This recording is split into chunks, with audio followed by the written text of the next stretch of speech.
Hello बच्चों, I am Rashmi, your maths teacher. तो आप सारे बच्चे इंट्रोडक्शन पढ़ के आए हैं। अगर इंट्रोडक्शन पढ़ के आए हैं तो आपको ये वीडियो बहुत अच्छे से, इसमें एक एक क्वेश्चन आपको बहुत अच्छे से समझ में आने वाला है। तो देखो, ये है हमारी कोऑर्डिनेट ज्योमेट्री स्ट्रेट लाइंस के अंदर। तो यहाँ पे आप फिगर बनाओगे तो आपको क्वेश्चंस बहुत इजीली समझ में आएंगे, आपको आइडिया लगेगा कि ये हम कैसे सॉल्व कर सकते हैं। तो ईच क्वेश्चन में आप यहाँ पे जो भी पॉइंट्स आपको दिए उसको आप प्लॉट करो तो इजीली क्वेश्चन आपके माइंड में समझ में आ जाएगा कि यहाँ पे एक्चुअल में हम क्या कर सकते हैं। तो क्वेश्चन नंबर 1 आप यहाँ पे देखो, draw a quadrilateral in the Cartesian plane. तो यहाँ पे तो आपको वैसे भी कहा है कि आपको एक कार्टेशियन प्लेन के अंदर क्वाड्रिलेटरल को ड्रॉ करना है, जिसकी वर्टिसेस हैं -4, 5, 0,7, 5, -5 and -4, -2। Also find its area. तो यहाँ पे आपको उसको प्लॉट भी करना है, ड्रॉ करना है, और उसके बाद में उस क्वाड्रिलेटरल का एरिया भी फाइंड करना है। ठीक है, तो ये रहा हमारा कार्टेशियन प्लेन। जरूरी नहीं कि आप ग्राफ पेपर में ही प्लॉट करो, आप यहाँ पे सिंपल पेपर के ऊपर भी इस तरह से एक्सिस बना करके और यहाँ पे प्लॉट कर सकते हो। बट मैं यहाँ पे इसलिए ड्रॉ करी ताकि एग्जैक्ट क्वाड्रिलेटरल कैसा बनेगा आपको समझ में आ जाएगा। पेपर में बनाओगे तो थोड़ा बहुत आइडिया लग जाएगा। तो फर्स्ट पॉइंट आप यहाँ पे देखो, -4,5। तो यहाँ पे हम ऑरिजिन पे खड़े होंगे। अब x, पहली वाली वैल्यू x होती है, दूसरी y होती है। तो इसने कहा x के लिए -4 चलो, तो नेगेटिव वैल्यू हम इस तरफ चलते लेफ्ट साइड, तो -4 हम आ गए यहाँ पे।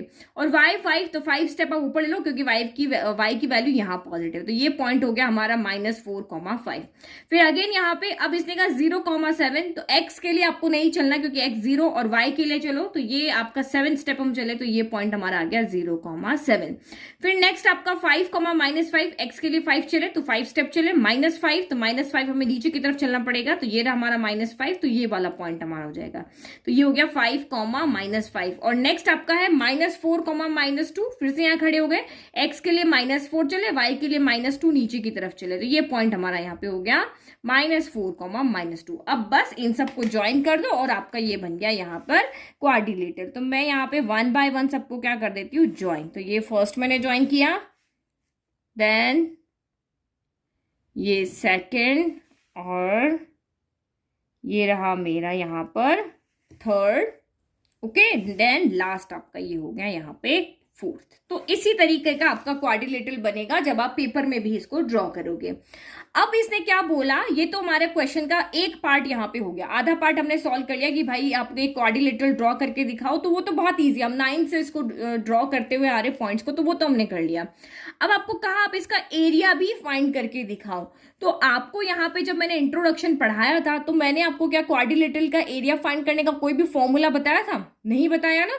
मैंने सिर्फ यहाँ पे आपको ट्राइंगल का एरिया फाइंड करने का फॉर्मूला बताया था कि ट्राइंगल के एरिया को फाइंड करने के लिए हमारे पास दो फॉर्मूलाज होते हैं। एक फॉर्मूला मैंने x1 y2 -y1 इस तरह अरेंजमेंट करके बताया था, और दूसरा फॉर्मूला जो था कि मैंने जो हमारे कोऑर्डिनेट्स होंगे उनको अरेंज करके हम करेंगे, जो कि मैंने कहा था कि मैं क्वेश्चन कराऊंगी जब आपको समझाऊंगी। ये देखो, ये एक तो ये वाला फॉर्मूला एरिया ऑफ ट्राइंगल का, ये इस तरह से मैंने आपको यहाँ पे समझाया था, और एक अरेंजमेंट वाला है जो हम इस क्वेश्चन में करेंगे। तो अब क्या करें, यहाँ पे क्या तरीका करें कि हम यहाँ पे इस क्वाड्रिलेटरल का एरिया फाइंड कर सकें।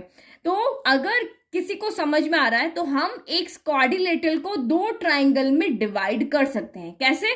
कोई भी एक डायगोनल को ज्वाइन कर लो, चाहे तो इसको हम यहाँ पे नेमिंग कर लेते हैं। ये मैंने ए ले लिया, ये मैंने यहाँ पे बी ले लिया, ये मैंने सी ले लिया, और ये डी ले लिया। चाहे तो ए को सी से ज्वाइन करो, चाहे बी को डी से ज्वाइन करो, तो ये क्वाड्रिलेटरल आपका क्या हो जाएगा, दो ट्राइंगल में डिवाइड हो जाएगा।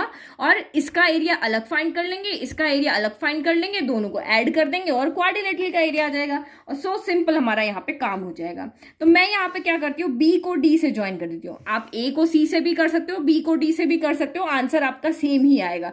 तो मैं यहाँ पे क्या करती हूँ, बी को डी से ज्वाइन करके इस क्वाड्रिलेटरल को 2 पार्ट में डिवाइड कर देती हूँ।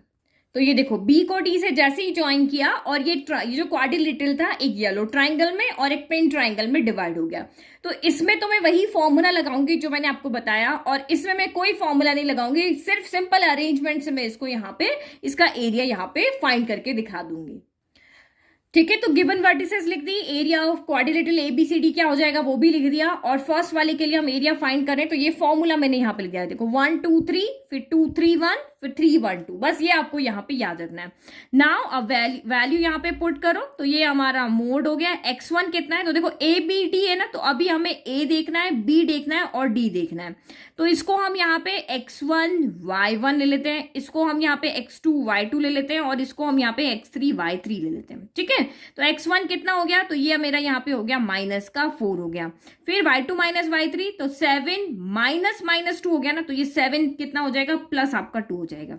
देखो 7 एक फॉर्मूले का माइनस और एक ये वाला माइनस, तो दो माइनस मिलके प्लस हो जाते हैं। फिर नेक्स्ट आपका x2, तो x2 आपका यहाँ पे 0 हो गया। अब 0 से कुछ भी मल्टीप्लाई होगा तो वैसे ही कैंसिल हो जाएगा, तो ये आपका हो जाएगा y3, तो ये हो गया -2 और माइनस, और y1 कितना है आपका 5 हो गया। फिर x3, तो x3 कितना है आपका यहाँ पे -4 है, देन y1 माइनस y2, तो y1 आपका यहाँ पे 5 है, माइनस y2, तो ये आपका यहाँ पे कितना है 7 है। बस अब इसको सॉल्व कर लो, ये हो गया 1/2 और ये -4 एज इट इज, 7 + 2 कितना हो गया यहाँ पे 9 हो गया। ये तो आपका 0 हो जाएगा, अंदर सॉल्व करने की जरूरत ही नहीं, 0 से मल्टीप्लाई होकर 0 हो जाएगा। फिर यहाँ पे सॉल्व कर लेते हैं, प्लस माइनस क्या हो जाएगा, -4 हो जाएगा। 5 में से आपका यहाँ पे 7 गया, तो ये आपका 2 आएगा, लेकिन नेगेटिव साइन आएगा क्योंकि 7 बड़ा है, तो ये हमने यहाँ सॉल्व कर दिया। फिर ये 1/2 हो गया, 9 4 36, तो ये माइनस का 36 हो गया। फिर 0 को तो हटा दे, माइनस माइनस क्या होता है, प्लस होता है, तो 4 2 यहाँ पे आपका क्या हो गया 8 हो गया। तो ये हो गया 1/2, 36 में से आपका 8 यहाँ पे गया, तो ये बच गया आपका 28, लेकिन नेगेटिव बचेगा क्योंकि 36 बड़ा है। तो मोड हम इसीलिए लगाते हैं क्योंकि किसी भी चीज का कोई भी शेप उसका एरिया कभी भी नेगेटिव नहीं होता है, तो मोड का यही काम है कि भाई कहीं पे भी एरिया नेगेटिव आ रहा हो तो ये इसको क्या कर देता है, पॉजिटिव कर देता है। तो ये हो गया पॉजिटिव, ये 28 और 2 से ये कैंसिल हो गया, तो ये हो गया 14 स्क्वायर, क्योंकि यूनिट लगाना नहीं भूलना है, 14 स्क्वायर यूनिट हो गया। तो ये हो गया हमारा सिंपली फॉर्मूला से। अब दूसरा तरीका देखो अरेंजमेंट वाला, ठीक है, तो ये एरिया ऑफ ट्राइंगल बीसीडी दूसरा मेथड है अरेंजमेंट वाला। तो 1/2 मोड लगाना है, तो देखो x1 y1 x2 y2 x3 y3 और x1 y1 एक बार आपका यहाँ पे फिर से आ जाता है। तो वैल्यू रखो, मैंने b को x1 y1 ले लिया, c को x2 y2 ले लिया और इसको x3 y3 ले लिया। तो देखो सबसे पहले यहाँ पे क्या रखेंगे 0 और इधर रखेंगे 7, फिर आप रखोगे 5, फिर -5, नेक्स्ट रखोगे -4 -2 और लास्ट जो आपके ऊपर नीचे वाले यहाँ पे सेम होंगे। बस एक चीज आपको यहाँ पे याद रखनी है, इसको इससे मल्टीप्लाई करना है, इसको इससे करना है और इसको इससे करना है। फिर यहाँ पे नीचे से ऊपर 5 को 7 से करना है, 4 को -5 से करना है और 0 को -2 से करना है, बस और कुछ नहीं। बीच में आपको नेगेटिव का साइन लगा देना है। तो कैसे, ये देखो ये हो गया 1/2 और 1/2 के बाद में आप यहाँ पे देखो मोड हमारा ये 0 × -5, तो 0 हो गया। फिर +5 × -2, तो ये आपका -10 हो गया। फिर प्लस आपका 4 × 7, तो वो होता है 28, तो यहाँ पे माइनस आएगा क्योंकि यहाँ पे 4 के साथ माइनस है। फिर यहाँ पे आपको क्या करना है, बीच में माइनस का साइन लगाना है। यहाँ पे क्या करना है, माइनस का साइन लगाना है, या फिर आप सिंपली एक चीज यहाँ पे देखो, ये ऊपर से नीचे वाले आएंगे ना, इन सबके सामने प्लस साइन आएगा और नीचे से ऊपर की तरफ जो जाएंगे उनके सबके सामने नेगेटिव का साइन आएगा। तो 7 5 ये हो गया 35, तो नेगेटिव साइन आया, फिर अगेन नेगेटिव, 5 4 20 और माइनस माइनस क्या हो गया, प्लस हो गया, तो ये माइनस का 20 ही रहा, और 0 × -2, तो ये तो आपका यहाँ पे 0 ही रह गया। बस अब इसको सॉल्व कर लो, देखो अरेंजमेंट वाला भी कितना इजी है। तो ये साइन सॉल्व करते हैं, प्लस माइनस, माइनस का 10 हो गया, प्लस माइनस, माइनस का 28 हो गया, माइनस का 35 हो गया और यहाँ पर भी माइनस का 20 हो गया। बस अब इन सबको यहाँ पे ऐड कर लो, तो ये 1/2 हो गया, 20 + 10 आपका 30 हो गया, और ये सारा इसको ऐड करेंगे तो माइनस का 93 आ जाएगा। तो मोड का यही काम है, एरिया नेगेटिव आ रहा है इसको पॉजिटिव कर देगा, तो 93 आपका 2 हो गया। तो दोनों में से जो मेथड आपको इजी लगता है, चाहे फॉर्मूला हो चाहे अरेंजमेंट हो, ऊपर से नीचे वाले प्लस होंगे, नीचे से ऊपर वाले माइनस होंगे, बस ये चीज आपको ध्यान रखनी है।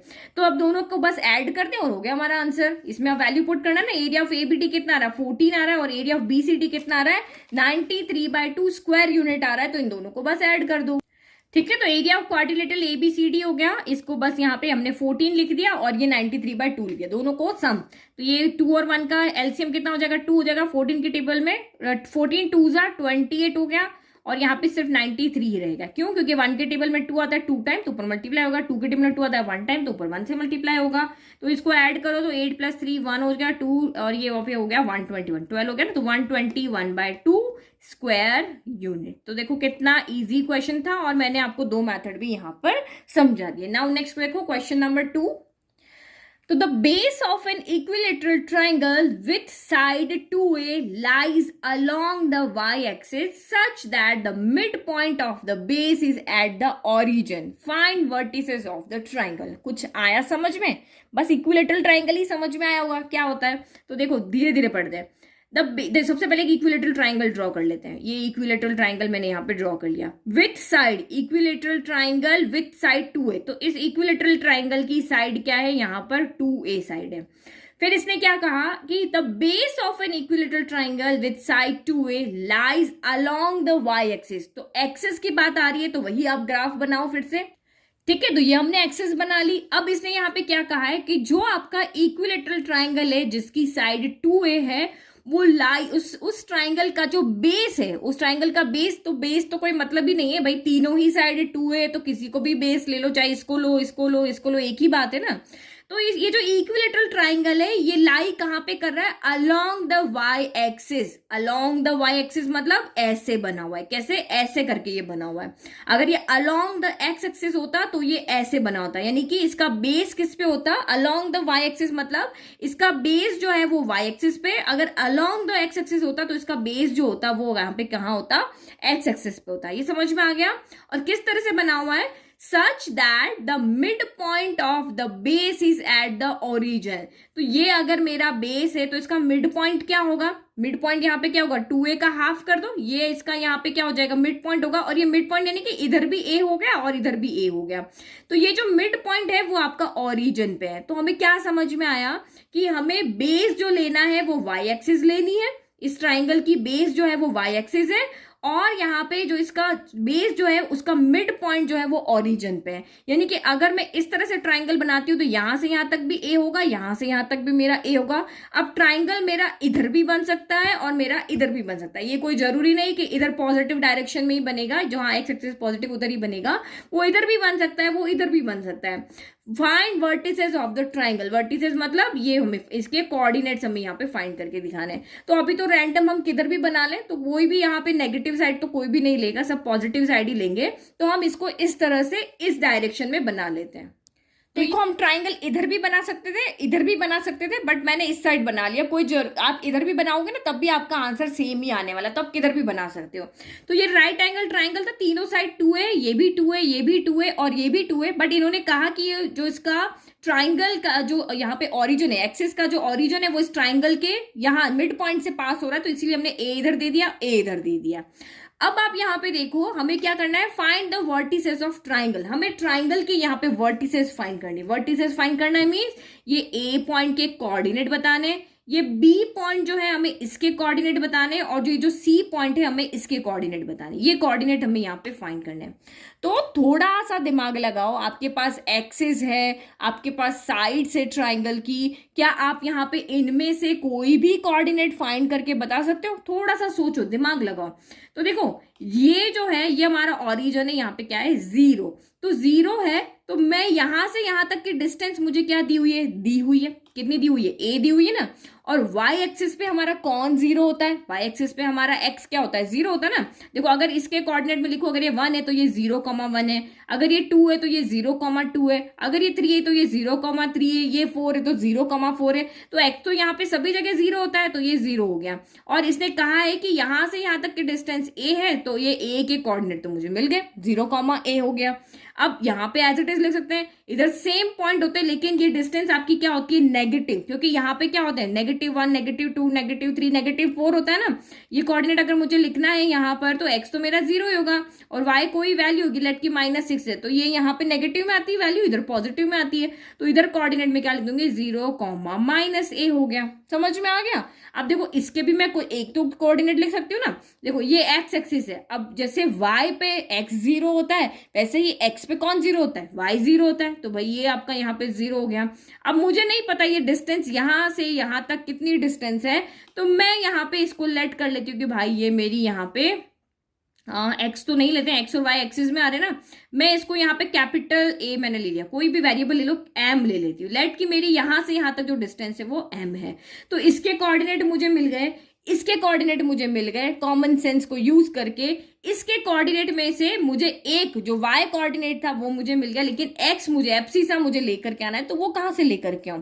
तो अगर मैं यहां से लेकर के o से लेकर के b तक की डिस्टेंस पता कर लेती हूं तो मैं इजीली यहां पे कोऑर्डिनेट लिख दूंगी, क्योंकि ये देखो यहां o से लेके a तक की डिस्टेंस ही तो है, o से लेके a तक की डिस्टेंस a है, o से लेके c तक की डिस्टेंस a है। अगर मैं o से लेके b तक की डिस्टेंस भी बता दूं तो ये मेरा m कोऑर्डिनेट भी आ जाएगा। तो ये डिस्टेंस हम कैसे लेकर के आएंगे? तो ये ट्राइंगल देखो, ये एक्सिस जो होती है वो एक दूसरे को कहां पे काटती है? 90 डिग्री के एंगल पे काटती है। तो ये एंगल मेरा यहाँ पे कितना हो गया? 90 डिग्री का हो गया। अब इस ट्राइंगल ये जो का यहाँ पे राइट एंगल ट्राइंगल है उसकी हाइपोटेनियस मुझे पता है, उसका परपेंडिकुलर मुझे पता है, तो मैं बेस तो इजीली फाइंड कर लूंगी पाइथागोरस थ्योरम लगा के, है ना? हो गया ना सिंपल। तो एम आ गया, यहाँ वैल्यू पुट किया और कोऑर्डिनेट मेरे आ गए। ठीक है, तो जो भी समझाया मैंने आपको यहाँ पे लिख दिया। ये दो कोऑर्डिनेट हमने फाइंड कर लिए थे। ये आपका एक राइट एंगल ट्रायंगल है, क्योंकि एग्जाम में आपको क्वेश्चन को रिप्रेजेंट करना भी आना चाहिए, मार्क्स उसी के होते हैं। तो अब हम यहाँ पे लगा रहे हैं पाइथागोरस थ्योरम। तो पाइथागोरस थ्योरम हमारी इसी ट्राइंगल में लग रही। तो ए बी आपका कितना है? तो ए बी आपका यहाँ पे क्या है? 2 है। तो मैंने ये 2a का स्क्वायर कर दिया। देन आपका OB को हमने m लिया था तो ये m स्क्वायर हो गया, और AO तो AO आपका यहाँ पे हो गया a स्क्वायर हो गया। बस अब इसको सॉल्व कर लो। 2 का स्क्वायर 4 और ये a स्क्वायर हो गया, equal to m square plus a square गया। हमें m की वैल्यू चाहिए तो मैं a स्क्वायर को उधर भेज देती, तो 4a स्क्वायर प्लस का a स्क्वायर हो जाएगा माइनस का a स्क्वायर हो गया, इक्वल टू m स्क्वायर। तो 4a स्क्वायर में से एक a स्क्वायर चला गया तो यहाँ पे 3a स्क्वायर बच गया। मुझे m की वैल्यू चाहिए तो मैं स्क्वायर को उधर भेज देती हूँ, तो ये स्क्वायर उधर जाएगा तो यहाँ पे प्लस माइनस 3a स्क्वायर हो जाएगा, क्योंकि कोऑर्डिनेट तो प्लस माइनस दोनों में आ सकते हैं ना। तो अब यहाँ पे देखो कौन रूट से बाहर आएगा? a के पास पावर है, यानी a की यहाँ पे पेयरिंग हो रही है, तो ये रूट से बाहर आ जाएगा, ये √3 यहाँ पे एज इट इज रह जाएगा। तो हैंस यहाँ पे जो हमारे कोऑर्डिनेट है m के वो दो आ रहे हैं, एक √3a आ रहा है और दूसरा एक प्लस का आ रहा है और एक माइनस का आ रहा है। तो इसके कहने का मतलब क्या है? देखो ये ट्राइंगल एज इट इज आपका इधर भी हो सकता था, यहाँ पर भी। अगर ये इधर होता ना तो इसके कोऑर्डिनेट यहाँ पे क्या होते? m0 यानी माइनस m, यहाँ पे क्या होते? 0 होते। तो m की वैल्यू यहाँ पॉजिटिव आती है, यहाँ पे नेगेटिव आती है। यहाँ √3a होता है, यहाँ माइनस √3a होता है। तो दोनों कोऑर्डिनेट आपके बता रहे कि भाई ट्राइंगल इधर भी बन सकता है और वही ट्राइंगल आपका इधर भी बन सकता है। ओके, तो द वर्टेक्स इज ईदर, या तो ये होगी या फिर ये होगी। तो हम यहाँ पे ट्राइंगल की वर्टेक्स यहाँ पे क्या लिख देंगे? या तो ये तीनों वर्टेक्स होगी या ये तीनों वर्टेक्स होगी, हमारे पास जो ट्राइंगल पूछा है उसकी। ठीक है, तो ये मैंने लिख दिया, या तो ये होगी या ये होगी। दोनों ही आंसर आपके यहाँ पे राइट है। तो दो आंसर आते तो हम दोनों लिख करके बताते हैं, तो ये हो गया हमारा यहाँ पे आंसर। तो ये इंपॉर्टेंट क्वेश्चन है, ऐसे आपने क्लास 10th में भी क्वेश्चन यहाँ पे देखा होगा। नाउ नेक्स्ट क्वेश्चन, तो आप देखते हैं हमारा क्वेश्चन नंबर 3 क्या कह रहा है। Find the distance between P, जो पॉइंट है हमारा x1 y1 and Q x2 y2। तो फर्स्ट कंडीशन आपको दी हुई जब PQ is parallel to y axis हो, और दूसरा कंडीशन आपको दिया है when PQ is parallel to x axis हो। तो एक बार मैं यहाँ पे ग्राफ ड्रॉ कर देती हूँ ताकि आपको इजीली समझ में आए। ठीक है, तो ये PQ is parallel to y axis. तो y एक्सिस हमारी कैसी होती है? वर्टिकल होती है ना। तो PQ भी हमने यहाँ पे क्या बना दिया? वर्टिकल बना दिया, बिल्कुल इस एक्सिस के क्या कर दिया? पैरेलल ड्रॉ कर दिया। तो डिस्टेंस फॉर्मूला तो सबको पता है, हमने लास्ट ईयर भी पढ़ा हुआ है। x2 माइनस x1 का square plus y2 minus y1 के स्क्वायर का होल रूट यहाँ पे हो जाएगा। ठीक है, तो अब आप सोच रहे होंगे मैम हो गया बस ये, हमें तो PQ के बीच की डिस्टेंस निकालनी थी। पॉइंट हमारे x1 y1 x2 y2 है, तो वही x2 माइनस x1 का स्क्वायर कर लिया, y2 माइनस y1 का स्क्वायर कर लिया। अब थोड़ा सा सोचो, इतना सिंपल क्वेश्चन नहीं है कि आपको बस फॉर्मूला लगाने को कह दिया। ये लाइन आपको y एक्सिस के पैरेलल दी है, तो y एक्सिस के पैरेलल दी थी। इस लाइन पे देखो आपके कौन से कोऑर्डिनेट जो होते हैं वो इक्वल होते हैं। देखो यहाँ पे इसको ध्यान से समझना, क्योंकि ये चीज आपको आती भी है। देखो ये मेरा ऑरिजिन है, अगर मैंने यहाँ पे 1 पॉइंट ले लिया, ये मैंने यहाँ पे 2 ले लिया। अब मैं इस लाइन के ऊपर, ये मेरा यहाँ 1 है, ये मेरा यहाँ पे 2 ले लिया, ये मैंने यहाँ पे 3 ले लिया। ठीक है, तो अगर मेरे को पॉइंट यहाँ पे प्लॉट करने हैं तो ये 2 कहाँ पे होगा? 2 अगर मैं ये पॉइंट ले लेती हूँ तो x2 y1 लेती हूँ, तो ये पॉइंट यहाँ पे होगा, x2 y1 ले लिया। अगर मैंने x2 और y3 लिया तो ये मेरा यहाँ पर x2 y2 ले लेते हैं। तो x2 यानी कि 2 स्टेप यहाँ चलनी है, y2 यानी 2 स्टेप यहाँ चलनी है। तो ये पॉइंट मेरा यहाँ पे क्या हो गया? 2,2 हो गया। अगर x2 और y3 लेते हैं तो x2 यहाँ आ जाएगा, y3 उसी स्टेप ऊपर चलेंगे, तो ये 2, यहाँ पे 3 हो गया। तो आप यहाँ पे क्या देख रहे हो? इस पूरी लाइन के ऊपर, चाहे मैं यहाँ पे माइनस में ले लूँ, ये -1 ले लिया, देन -2 ले लिया। अब अगर मैं x2 और y -1 प्लॉट करना है तो x2 यानी कि यहीं से 2 स्टेप चलेंगे और y -1 नीचे की तरफ चलेंगे, तो ये 2, -1 हो गया। अगर ये पॉइंट होगा 2, -2 हो गया। तो यानी कि हमारी जो भी लाइन y एक्सिस के पैरेलल होगी उसके x कोऑर्डिनेट जो होंगे वो सेम होंगे। जैसे y एक्सिस के ऊपर क्या होता है, x आपका 0 होता है। अब कहीं भी मैं पेंसिल यहाँ पे रख दूं, हमेशा यहाँ पर क्या होगा, x आपका 0 ही होगा। ये पॉइंट क्या होता है आपका 0,1 होता है, ये 0,2 होता है, ये 0,3 होता है, ये 0,-1 होता है, 0,-2 होता है। तो सेम इस लाइन के ऊपर भी, जो अगर मैंने यहाँ से यहाँ तक 2 यहाँ पे डिस्टेंस लिया है, तो ये x यहाँ पे सभी जगह पे क्या होगा, यहाँ पे 2 ही होगा। तो जब आपकी PQ जो है वो y एक्सिस के पैरेलल है, तो यहाँ पे x1 इक्वल टू क्या हो जाएगा आपका x2 हो जाएगा। ठीक है, तो when PQ is parallel to y axis, the x coordinate of P and Q will be equal। तो x1 इक्वल टू x2 हो गया, यहाँ पे वैल्यू आप पुट कर लो। तो अब आपकी यहाँ पे डिस्टेंस PQ क्या हो जाएगी, तो ये PQ इक्वल टू अब आपका यहाँ पे हो जाएगा x1 इक्वल टू x2 है, तो मैं x2 की जगह x1 रख देती हूँ। तो ये x1 माइनस x1 का होल स्क्वायर हो जाएगा, प्लस y2 माइनस y1 का यहाँ पे होल स्क्वायर हो जाएगा। तो ये तो आपकी टर्म क्या हो गई, 0 हो गई ना। तो ये आप यहाँ पे क्या लिख दोगे, 0, x1 माइनस ये x1 से x1 यहाँ पे कैंसिल हो गया, तो 0 बचा, 0 का स्क्वायर भी 0 ही होगा। तो यहाँ पे क्या बचा आपका y2 माइनस y1 का क्या बचा, यहाँ पे होल स्क्वायर बचा। अब देखो आपका स्क्वायर से यहाँ पे क्या हो जाएगा, रूट जो हो जाएगा वो कैंसिल हो जाएगा। तो जब भी स्क्वायर से रूट कैंसिल होता है तो आगे क्या आता है, प्लस माइनस आता है। तो plus minus y2 minus y1 हो जाएगा। लेकिन हमने यहाँ पे क्या फाइंड किया है, सोच समझ के बताना। देखो हमने यहाँ पे डिस्टेंस फाइंड किया है, और कभी भी हम किसी को कहते हैं क्या कि डिस्टेंस नेगेटिव होती है, कि आप माइनस में 2 किलोमीटर चल के आओ, माइनस में 5 किलोमीटर चल के आओ, ऐसा कभी नहीं होता ना। डिस्टेंस हमेशा यहाँ पे क्या होती है, पॉजिटिव होती है। और तो अब चाहे y2 और y1 की जो भी वैल्यू हो, हम इसके आगे, हमें सिर्फ वैल्यू पॉजिटिव में ही चाहिए, तो हम इसके आगे यहाँ पे क्या लगा लेते हैं, मोड लगा देते हैं। चाहे वो पॉजिटिव आओ तो ठीक है, नेगेटिव आएगा तो मोड उसको क्या कर देगा, पॉजिटिव कर देगा। ठीक है, तो ये देखो अगर y2 मेरा यहाँ पे 5 है और ये मेरा 2 है, तो 5 माइनस 2 पॉजिटिव आया, तो पॉजिटिव आया तो कुछ नहीं करेगा। अगर y2 मेरा 2 है और y1 मेरा 5 आ गया, तो 2 माइनस 5 माइनस का 3 होगा, तो ये उसको पॉजिटिव कर देगा, क्योंकि डिस्टेंस कभी भी किसी भी चीज की नेगेटिव नहीं होती है। नाउ सेकंड देखिए इसका पार्ट।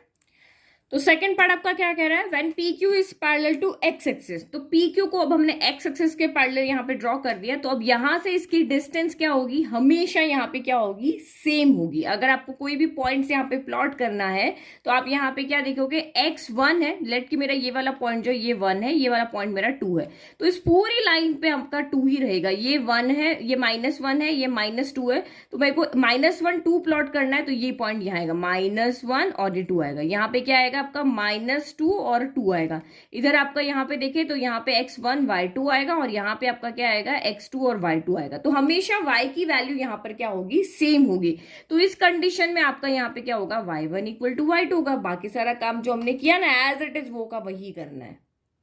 ठीक है, तो बस ऐसे ही आपको लिखना है कि when PQ is parallel to x axis, तो इसके y कोऑर्डिनेट्स जो होंगे वो इक्वल होंगे, y1 इक्वल टू y2 हो जाएगा। तो डिस्टेंस का फॉर्मूला लगा दिया। अब यहाँ पे बस वैल्यू रख दो, x2 माइनस x1 का स्क्वायर, और ये y2 की जगह हम y1 रख देते हैं। तो y1 माइनस y1 का स्क्वायर, y1 से y1 कैंसिल हो गया, ये हो गया आपका यहाँ पर 0। तो बचा कौन आपका, under root of x2 minus x1 का होल स्क्वायर बचा है। स्क्वायर से यहाँ पे रूट कैंसिल हो जाएगा, तो आएगा क्या बाहर, plus minus x2 minus x1 आएगा। और वही डिस्टेंस कभी भी नेगेटिव नहीं होती है, तो यहाँ पर भी हम क्या लगा देंगे, मोड लगा देंगे। ठीक है, तो देखो कितना सिंपल क्वेश्चन था हमारा यहाँ पर, कि बस ये चीज आपका कंसेप्ट क्लियर होना चाहिए कि y एक्सिस के पैरेलल लाइन है तो x कोऑर्डिनेट सेम होते हैं, और x एक्सिस के पैरेलल लाइन है तो y कोऑर्डिनेट सेम होते हैं। ये चैप्टर आप बहुत अच्छा तभी कर पाओगे जब आपको ग्राफ की सारी नॉलेज हो, कि ग्राफ में कहाँ पे क्या होता है, किस जगह पे क्या होता है, तो बहुत इजीली हम क्वेश्चन यहाँ पे कर पाएंगे। कुछ भी नहीं किया इस क्वेश्चन में हमने, और ये इंपॉर्टेंट क्वेश्चन भी है आपका। तो find a point on the x axis. Fourth question क्या कह रहा है, आप एक्स एक्सिस पे एक पॉइंट फाइंड करो। पॉइंट फाइंड करने का मतलब क्या होता है, इस एक्स एक्सिस पे आपको कोऑर्डिनेट फाइंड करना। कोऑर्डिनेट फाइंड करना मतलब एक एक्स होगा और एक यहाँ पे वाई होगा।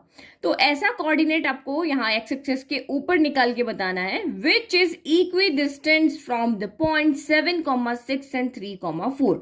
तो देखो फॉर्मूला कौन सा लगाना है ये तो हमें समझ में आ गया, कि आपको एक ऐसा पॉइंट एक्स एक्सिस पे निकाल के बताना है जो इस पॉइंट पॉइंट से और इस पॉइंट से इक्वल डिस्टेंस पे हो, मतलब उस पॉइंट की जो डिस्टेंस है वो इससे और इससे क्या हो, इक्वल हो।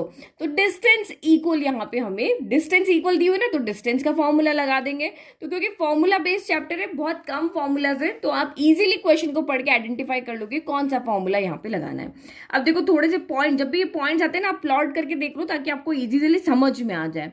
तो 7,6 का होगा, x के लिए 7 स्टेप चले और 6 के लिए हम यहाँ पे ऊपर चले, तो ये मेरा यहाँ पे पॉइंट मिलेगा, मुझे 7,6 मिल गया। और दूसरा x के लिए 3 चले, y के लिए 4 चले, तो ये दूसरा पॉइंट मुझे यहाँ पे मिल गया, ये है मेरा यहाँ पर 3,4। तो ये आपको कह रहा है कि x एक्सिस पे कोई भी एक पॉइंट निकाल के बताओ। मैं मान लेती हूँ कि ये पॉइंट मेरा यहाँ पर है, ठीक है, कोई अभी मुझे पता नहीं, मैं मान रही हूँ कि ये पॉइंट मेरा यहाँ पर है, जिसकी इस पॉइंट से डिस्टेंस और इस पॉइंट से डिस्टेंस यहाँ पर इक्वल है। तो आप देखो ये हमारी कौन सी एक्सिस है, ये एक्स एक्सिस है और ये हमारी क्या है, वाई एक्सिस है। तो अब आपको पता है ना, लॉजिक आपको सारे मैंने कहा था ना क्लियर होने चाहिए। तो एक्स एक्सिस पे हमारा जो वाई होता है वो क्या होता है, 0 होता है, और एक्स तो कोई ना कोई वैल्यू होगी, 1 2 3 4 5 6 7 में से कोई वैल्यू होगी, तो वो क्या होगी वही हमें कैलकुलेट करना है। तो इसको मैंने यहाँ पे क्या कर दिया, एक्स ले लिया। समझ में आ गया। अगर यही पॉइंट वाई एक्सिस पे होता तो x 0 होता और y कोई ना कोई वैल्यू होती। तो हमारी गिवन कंडीशन के अकॉर्डिंग हमें ये ऐसा पॉइंट यहाँ पे फाइंड करके बताना है। मींस देखो y कोऑर्डिनेट तो हमें मिल गया, वो तो हमारा बेसिक नॉलेज था, उसे हमने पता कर लिया। अब हमें सिर्फ ये x की वैल्यू यहाँ से निकाल के लानी है, तो ये जिससे कि ये दोनों डिस्टेंस क्या हो जाए, आपस में इक्वल हो जाए, ये दोनों डिस्टेंस। तो ऑब्वियस है डिस्टेंस का फॉर्मूला ही लगाएंगे, क्योंकि इसने कहा है कि भाई डिस्टेंस इक्वल है। तो ये मैं a ले लेती हूँ, ये मैं यहाँ पे b ले लेती हूँ, ये c ले लेती हूँ, यानी A B equal to B C करेंगे, सॉल्व करेंगे और हमारा यहाँ पे क्या आ जाएगा, x आ जाएगा। तो आंसर हम इस तरह से लिखेंगे, गिवन पॉइंट्स a लिख दिया, c लिख दिया, let b be any point on x, 0, जो मतलब x एक्सिस पे जो हमारा पॉइंट है उसको हमने x, 0 ले लिया। सारा समझ में आ गया। नाउ वी हैव टू, हमें सिर्फ यहाँ पे क्या फाइंड करना है, x फाइंड करना है, ठीक है। तो ये तो आप अच्छे से समझ गए, क्योंकि 0 क्या होगा, क्योंकि हर जगह पे ये पॉइंट लो 1, 0 2, 0, इसके कोऑर्डिनेट क्या होंगे, 1 y0 2 y0, क्योंकि हम वर्टिकल तो यहाँ पे बिल्कुल भी नहीं चल रहे ना।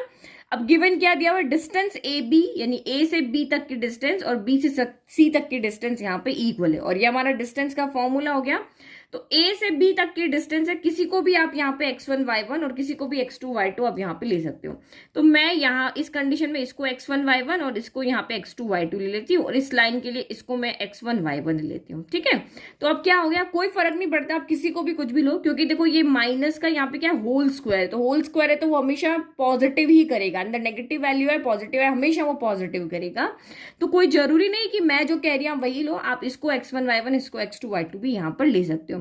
तो ये हमारा हो गया under root x2 minus x1, तो x माइनस 3 का स्क्वायर, क्या हो गया ये x माइनस 3 का स्क्वायर।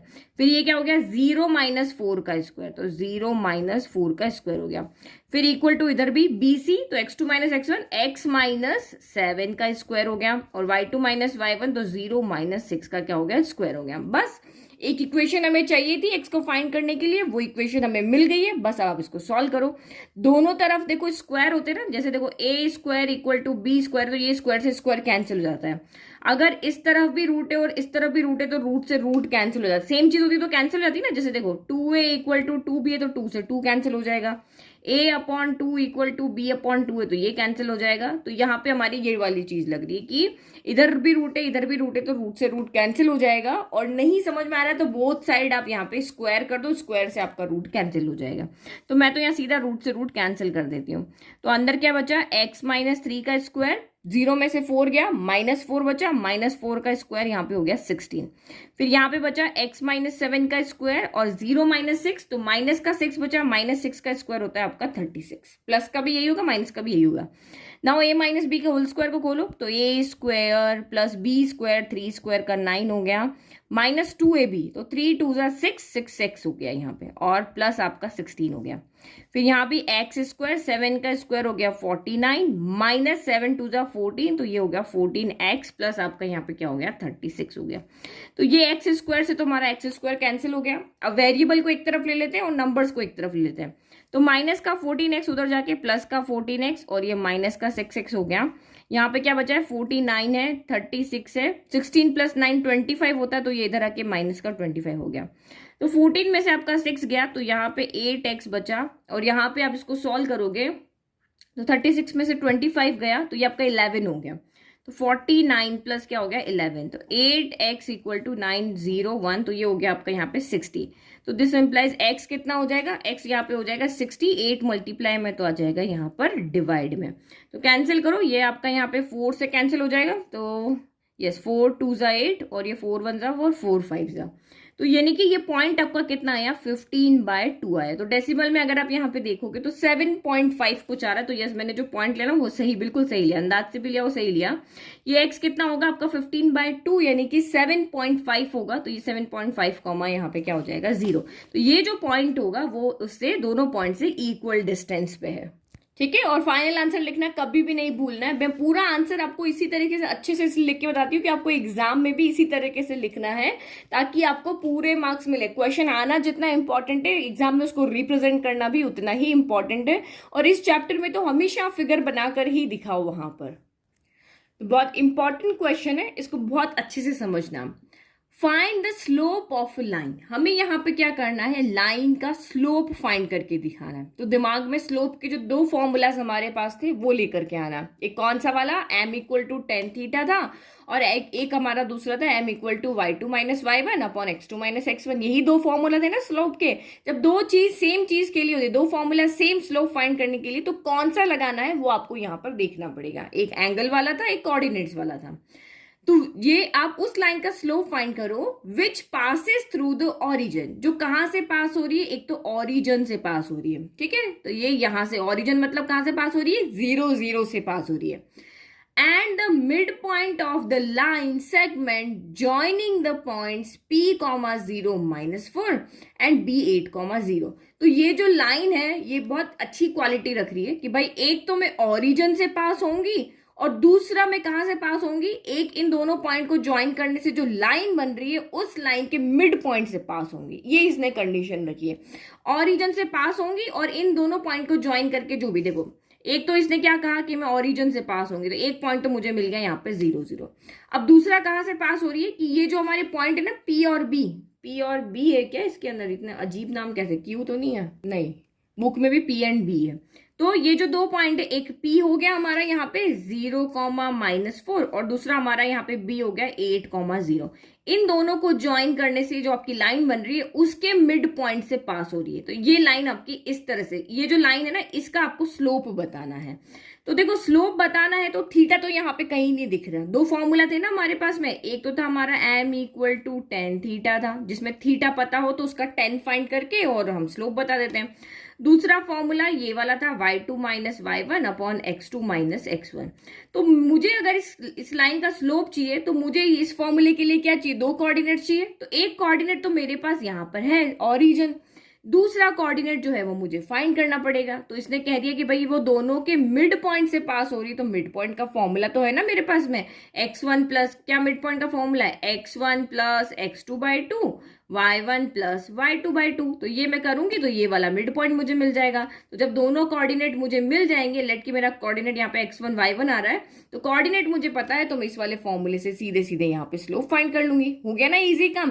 तो इसीलिए इस वाले चैप्टर में फिगर बहुत इंपॉर्टेंट होता है। फिगर में आप समझ गए ना तो आपको इजीली फॉर्मूला आइडेंटिफाई हो जाता है यहाँ पे क्या करना है। तो देखो P पॉइंट कहाँ है और B कहाँ है वो देख लेते हैं। P कह रहा है 0 है और Y कितना है -4 है। तो 0 तो हॉरिजॉन्टल चलेंगे ही नहीं, वर्टिकल चलेंगे। तो ये पॉइंट तो मुझे यहाँ पे मिला 0, -4 मिला। इसका मिड पॉइंट फाइंड करना ना। B कितना है, B कह रहा है 8, 0। तो 8 स्टेप हॉरिजॉन्टल चलो और Y वर्टिकली हमें चलना ही नहीं है। तो ये पॉइंट हमें मिल गया 8, 0। तो इन दोनों को ज्वाइन करने से जो लाइन बन रही है उसके मिड पॉइंट से और ओरिजिन से वो लाइन पास हो रही है, उसका हमें यहाँ पे क्या करना, और बढ़ाना चाहो और बढ़ा सकते हैं। ये वो लाइन है हमारी, ठीक है। अब जो लाइन है वो कैसे पास होगी, लेट की इसका मिड पॉइंट जो मैं यहाँ ले लेती हूँ, ये m इसका मिड पॉइंट लेती हूँ। वो जो लाइन होगी वो ऐसे पास होगी, कैसे, ये ऐसे पास होगी इस तरह से। इस लाइन का, इसको मैं L1 कह दे या इसको कोई और नाम देते, इसको मैं L1 लाइन कह देती हूँ।